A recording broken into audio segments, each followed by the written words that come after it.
Hi friends, this is me Payal Dutta. Welcome back to my channel.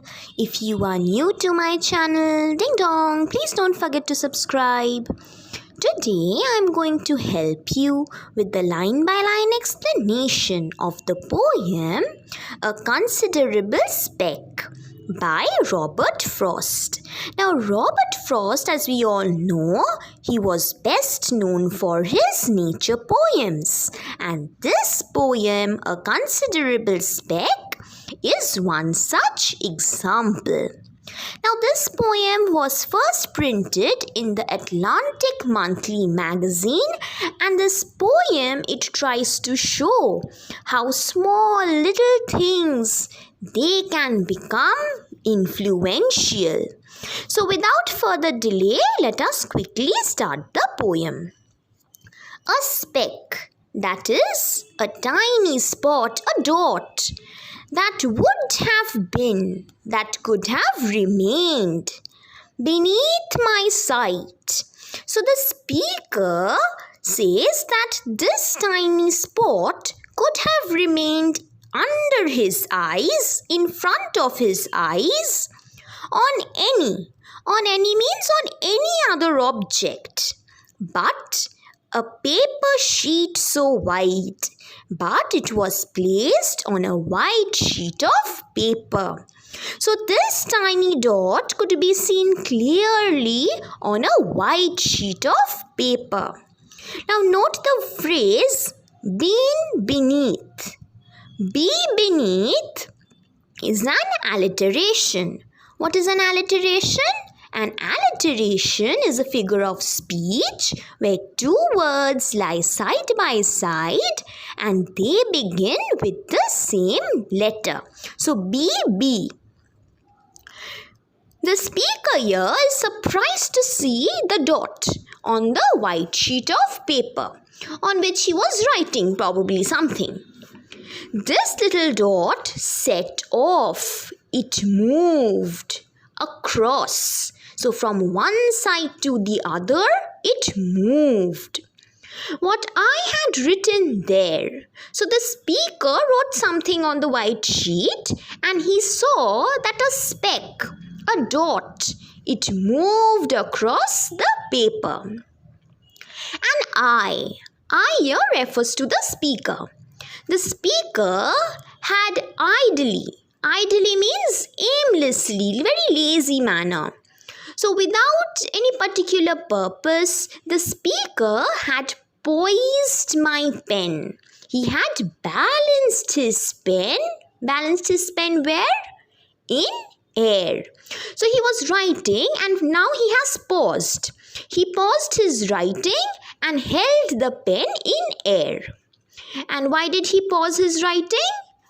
To stop it. To stop the moving speck.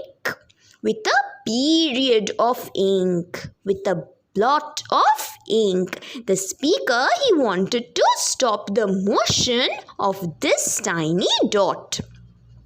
Now note here again. Poised my pen is also an example of an alliteration.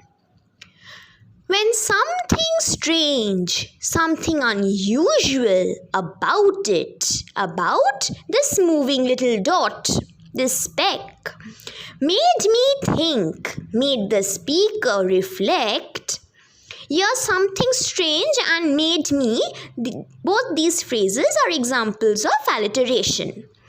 So something weird, something unusual about the speck, the dot, made the speaker contemplate, made him think that this was no dust speck. So the dot on the white page, on the white sheet, was not a particle of dust. That by my breathing blown, that was blown by the speaker's breath. So here, breathing blown again is an example of an alliteration. So the dot initially seemed like a tiny dust particle that settled on the white sheet on which the speaker was writing. The speaker thought that his breath had caused the dust spot to move across the paper. But then he soon realized that it was not a dot. It was not a dust particle. It was but unmistakably a living mite. It was unquestionably a living insect, a mite, which is something like a tick. Unmistakably means undoubtedly, without any doubt, doubtlessly.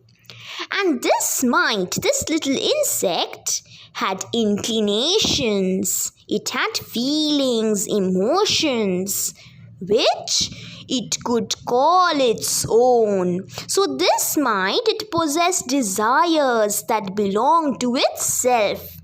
Again, note here, could call is an example of an alliteration. So far we read that the speaker was writing something on a sheet of paper when he observed a tiny dot, and the speaker tells the readers that it was not a dust particle but a living mite that moved on the white sheet of paper, and it had feelings, it had emotions of its own. It paused. So the moving dot, it stopped. And why did it stop? With suspicion of my pen, with the stoppage of the speaker's pen. And then came racing wildly on again. So after halting for a while due to the interruption made by the speaker's pen, the mite, it moved hurriedly across the paper again. It raced wildly, uncontrollably, because the speaker had just written something on the sheet. The ink, it had not yet dried. So this mite uncontrollably moved to the wet side of the paper, to where my manuscript, that is the sheet of paper, that white sheet, was not yet dry, where the ink was just applied, where the paper was still wet. The insect, the mite, it went there. When the mite moved on this wet side of the sheet of paper, what happened? It stopped. It paused again. Now this time the cause was different. Earlier it stopped due to the stoppage of the speaker's pen. But this time it stopped due to the wetness of the paper, because it either drank or smelt, that is, it either consumed or inhaled the wet ink. With loathing, with dislike, with disgust, with intolerance, for again it turned to fly. So the mite, it prepared itself to fly again. So the unbearable smell of the ink, it prepared the little insect to fly. Now while all this was taking place, what did the speaker do? He plainly, with an intelligence I dealt. He handled the entire situation very plainly, simply, with intelligence, with smartness, with sharpness. So he applied all his wits and acted towards the situation. It seemed too tiny. So the speaker says that this mite, it was extremely small, to have room, to have space for feet. So he thought that this mite was too small, and so it was probably footless. Yet, but even then, the mite must have had a set of them. It must have had a pair of foot, and those pairs of foot, they must have been complete. That is, it must have been in full set of feet. Now note here again, too tiny is an example of an alliteration. And why does the speaker feel that the mite had a set of feet? to express how much it didn't want to die. So the movement of the mite across the paper to express, to show, to reveal that it wanted to continue to live, that proved that it had legs. The speaker observed as the mite ran with terror. It ran with fear, the fear to die, and with cunning crept. Cunning means clever and crept means to crawl. So to avoid being seen by the speaker, the mite carefully crawled on the white sheet of paper. Cunning crept is also an alliteration. It faltered. It delayed its movement. I could see it hesitate. So the speaker, he could see the mite halt. He saw the mite wait. He saw the mite pause and stop. And then in the middle of the open sheet, the mite was resting in the center of the manuscript, cover down in desperation. Cover down means to shrink, to crouch. So the mite was trying to defend itself from the speaker in desperation. So without any hope, hopelessly. The mite was finally submitting itself to accept whatever I accorded it to of fate. Accorded means to grant. So the mite, it surrendered itself to the speaker. It was ready to accept, to tolerate, to put up with whatever fate, whatever destiny the speaker had in store for it. It left its own future in the hands of the speaker. So it's giving up. So now its life, the mite's life, it was in the hands of the speaker. Now the next few lines are very important. And why is it important? It is important because it reflects the theme of the poem. So what does the speaker say? I have none of the tender than thou, collectivistic regimenting love. Now to understand this, let us first understand what is the speaker trying to say by collectivistic regimenting love. Collectivistic means shared, combined. Regimenting means to control. So here the speaker is talking about the love that is controlled by some shared ideas, some shared ideologies. The speaker confesses that he does not believe in such love. He does not care about the love that is universally accepted. He thinks that one person should be loved according to their individuality. The speaker here, he is telling that the mite, that he does not have the tenderer than thou. Thou here refers to the mite and tenderer means softness. So the speaker, he does not have the softness, the kindliness, the sympathy for collective, for controlled love that is accepted by all in the society. So here the speaker is actually satirizing the society for loving everyone without any discrimination. He is pointing out that the people are not being loved for their individual qualities, their individual abilities, but they are getting a part of the shared love from the society that is equal for all. So their individual merit, that is being taken for granted. The speaker feels that instead of loving everyone equally, one should identify one's abilities, one's level of intelligence, and love them accordingly.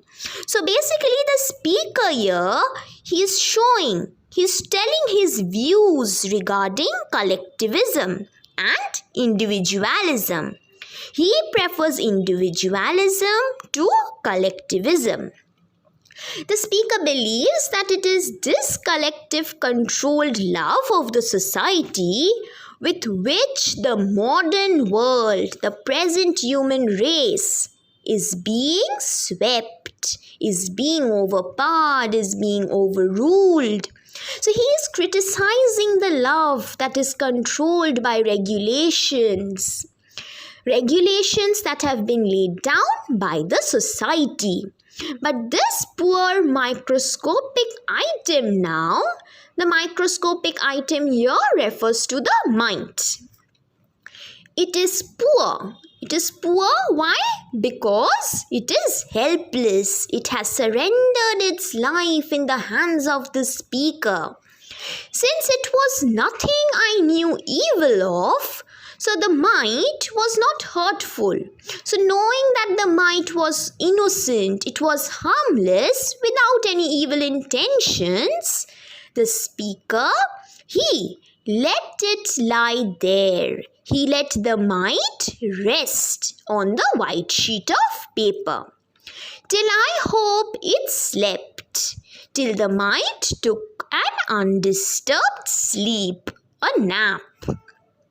So far the speaker said that he disliked the concept of sharing collective love. Now he says what kind of love he likes. That is, he states that he loved individualism. He says, I have a mind myself. He had the power to think, the power to reason. He had the mental capability himself that could recognize, that could appreciate. Mind when I meet in any disguise. Guise means disguise, and it refers to the mind of others. So when the speaker came across the mind, the intelligence of any living thing, he could recognize it. He could show his gratitude towards it. No one, no other person can know, can understand how glad I am, how satisfied I am, how happy I am to find on any sheet, to discover on this white sheet the least display, the minimal display, the slightest display, and display of what?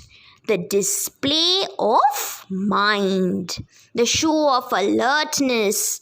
So, the intelligence of the mind, of the mite, to falter, to halt, to pretend to save itself, that impressed the speaker.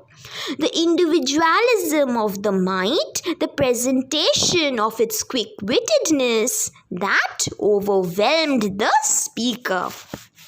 So in this poem we see that the speaker has great respect for those who hold their lives in high regard, in high esteem.